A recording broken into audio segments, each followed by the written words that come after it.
Well, I know it's not normal, but was it nice to get back out on the court this morning? Yeah, I'm going to be honest. I was a little nervous this morning driving in. I hadn't touched a ball in 5 months. No camps this summer. I was a little nervous, but we got through it. It was a good workout. Was it kind of new for you as well? Like you said, I mean, you've got a handful of new girls that you're dealing with, but you're trying to get back on the bike and get things going yourself, I imagine. Yeah, definitely. We've been out and just doing nothing but planning for so long, and then you get into it. Okay, now I got to execute it. And but I thought it went good. The coaches were all on the same page. We picked up right where we left off. I'm happy. Can you jump right in on a couple of those newcomers? Or you signed 3 out of high school. I know you added a couple of transfers. How do you plan on working that group into this team this season? We're going to use our talent as needed, and they're all good. They can all play. I don't know. This is an exciting group. We're pretty deep, and I think our hitters are going to be a competitive group, and then I think the setters as well. So those new players, those transfers, 3 out of the 5 were with us in the spring, so we got a good look at them.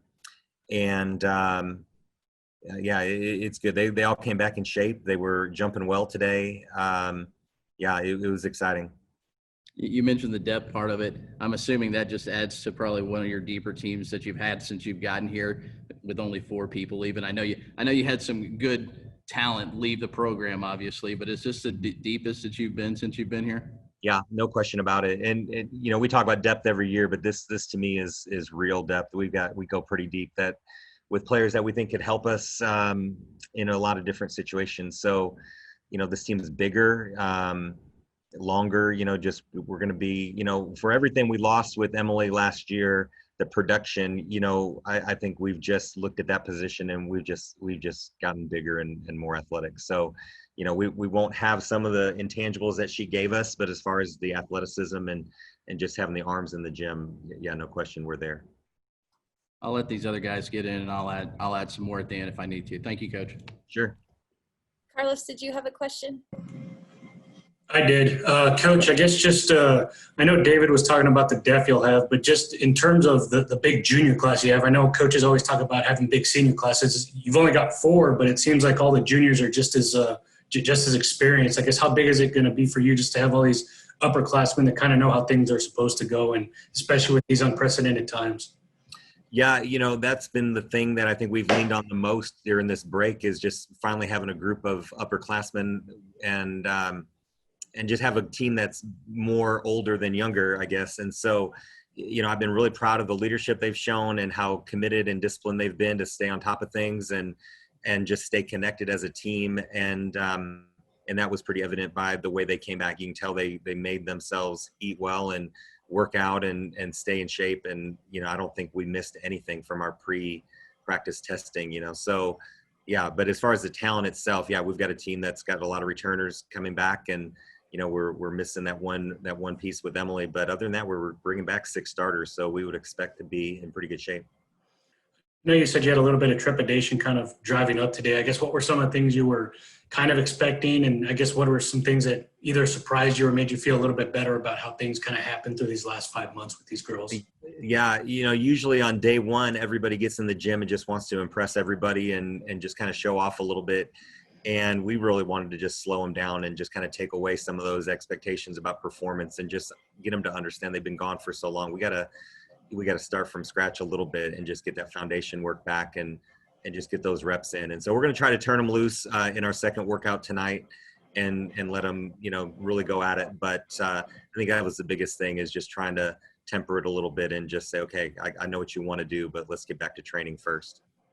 Last one from me before I kind of let everyone else kind of talk a little bit. But I know everyone's kind of focused on football right now, but what are some of the things you all are doing to kind of make sure that you all have social distancing and kind of all those things to make sure that obviously something doesn't happen or something like that? Yeah, I mean, we're going to do weekly testing. We're going to be in a mask nonstop in all of our team spaces. They've just been hit over the head a million times with what the protocols are. And they're bought in. And so, we know that doesn't guarantee anything, but we're going to do everything we can to prevent it. And I'm happy with where we're at with that. Coach, I guess we probably should mention a couple of returning players. Can you speak to the progress that Brooke has made during her time, and how much you guys expect to maybe lean on her some this year? Yeah, Brooke has always been that arm and that talent, and we know what she's capable of. I felt like last year she got off to a slow start. She was injured going into the summer, and then we went to Italy, and she missed most of that playing experience. And then she was playing with the college national team, and then we finally get her back in the gym, and she did her ankle, both of her ankles, and so she was just constantly in this recovery state. And I never felt like she got her legs underneath her for the whole season. And so it wasn't that she had a bad year, but I don't think that she met her own expectations. And I think a lot of it was just because of all the setbacks that she had physically. And so I think the good news for us now is that we do consider her healthy, and we've got a little bit more depth around her. And so, Caitlin Dugan, you're going to see a lot of her. And I thought that she had an incredible offseason before we got shut down. And then the transfer we got from A&M, Sam Sanders, that kid's legit. And so, we put those three together with the new players, with Reagan Cooper and the two freshmen, Mac and Maddie. And that's why I think this group is so unique and deep. And so, but I think Brooke's going to get a lot of help, and it's going to be a lot harder for teams to key on her. And I think that's going to lead to a little more success. And how about another person that got the national team experience over the break? How much can that help Carrington going into this year? Yeah, I think more than anything, it was just such a confidence boost to her to be able to get in that environment and be selected and get on everybody's radar. And when she came back, you could just see a different look about her. We've always seen her talent and knew what she could do. But I think when you start getting recognized by the national staff, I think that's a big deal. And so it was just more confidence than anything else. But she looked pretty good today. I was really happy with how bouncy she was, and she was popping some balls today. Thank you, Coach. Yeah.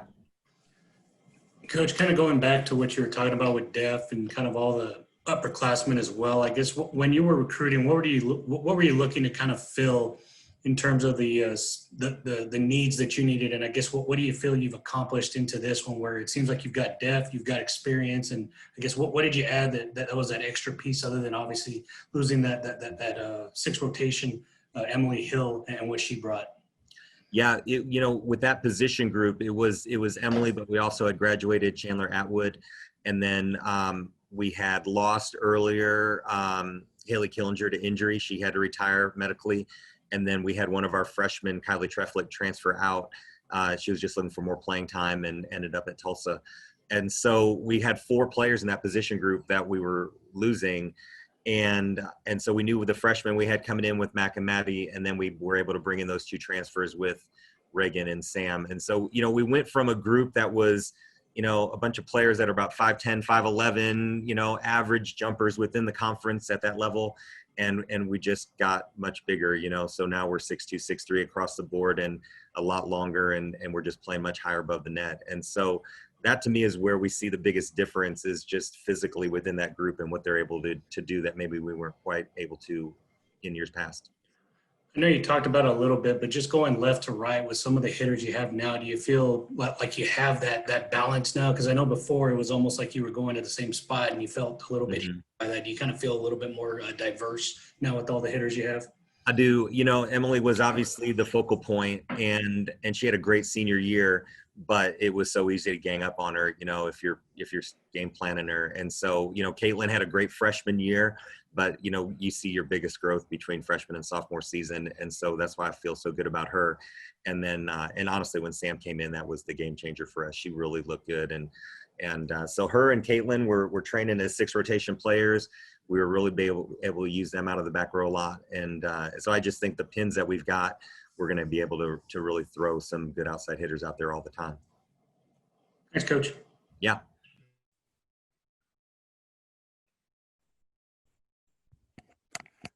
Coach, can you talk about the strength of the Big 12 this year and how your Red Raiders are prepared to attack the Big 12 this year? Yeah, the conference, I believe, as a whole is going to be up from last year, just because there weren't a ton of seniors that graduated out. There weren't any big transfers that left.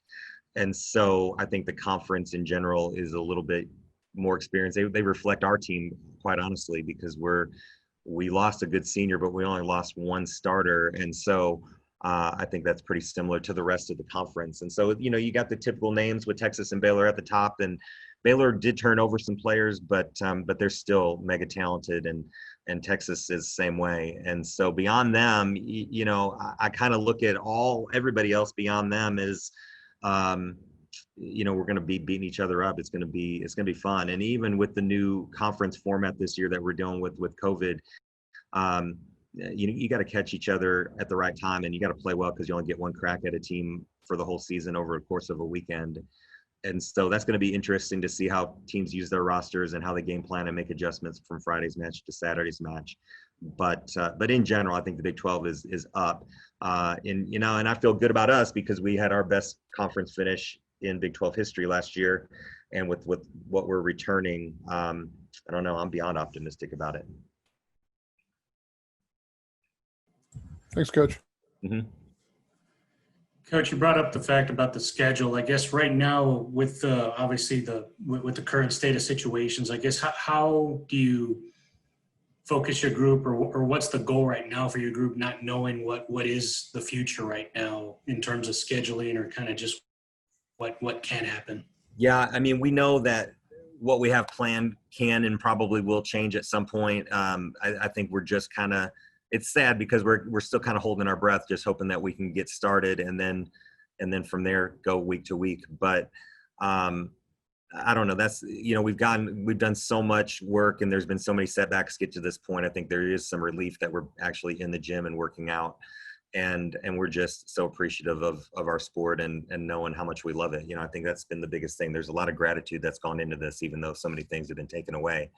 And so, you know, we talk about going day by day, and that we don't have any choice because we know that this could all change in any minute. So it's smarter for us not to plan too far out and just see where we can go from week to week. Thanks, Coach. Yeah.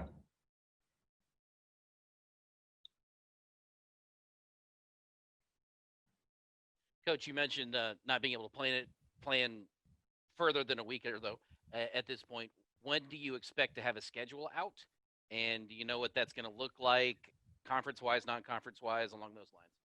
Yeah, we've settled on a conference schedule, and the only reason we haven't released it is because those weeks leading up to conference play have been so fluid, with all the conferences making changes in when they could start, or eliminating fall, or eliminating non-conference opponents. And so we've had the pre-conference schedule set about, 15 times, and then there will be a change and a team will have to drop, and we got to add a new team. And so it just happened this week. We were ready to release, and then the Mountain West decided to go conference only, and we had a couple of Mountain West teams scheduled to come into Lubbock. So we just got to get one team scheduled, and then we can call our home weekend complete, and then we're ready to release. But that's all it is. It's just been so fluid with all the changes because of the conferences that we're dealing with.